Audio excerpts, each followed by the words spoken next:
Hello my sweet and lovely viewers. তো কেমন আছো তোমরা সবাই? আশা করি প্রত্যেকে অনেক অনেক ভালো আছো। আজকে আমরা চলে এসেছি নতুন আরেকটি ইনফরমেটিভ ভিডিও নিয়ে। তো আজকে ভিডিওতে কথা বলবো গর্ভাবস্থায় গর্ভবতী মা দিনে দিনে দেখতে বিশ্রী এবং কুৎসিত হয়ে গেলে তো গর্ভের আগত সন্তানটি কী, সেই বিষয়ে আজকের আলোচনার পাশে থাকতে হলে অবশ্যই চ্যানেলটিকে সাবস্ক্রাইব করে রাখতে হবে এবং পাশে থাকা যে বেল আইকন রয়েছে সেটাকেও কিন্তু প্রেস করে রাখতে হবে। এতে করে ভিডিও আপলোডিংয়ের সাথে সাথে কিন্তু অবশ্যই নোটিফিকেশন আপনারা পেতে থাকবেন।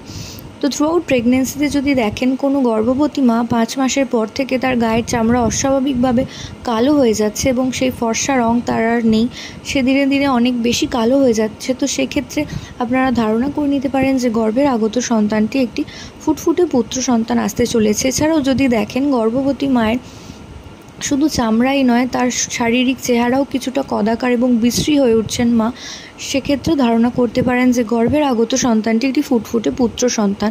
কারণ আগেকার দিনে একটা প্রবাদ বাক্য ছিল যে মেয়ের মা সুন্দরী এবং ছেলের মা রাক্ষসী, অর্থাৎ এই প্রবাদ থেকে ধরা হতো যে কোনো গর্ভবতী মা যদি দেখতে দিনে দিনে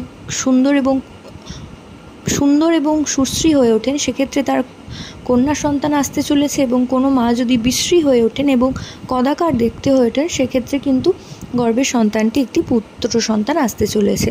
তো আশা করছি ভিডিওটা কাজে আসবে। প্রত্যেকে ভালো থাকুন, সুস্থ থাকুন, সাবধানে থাকুন, এই কামনা করে ভিডিও এখানেই শেষ করছি। নমস্কার।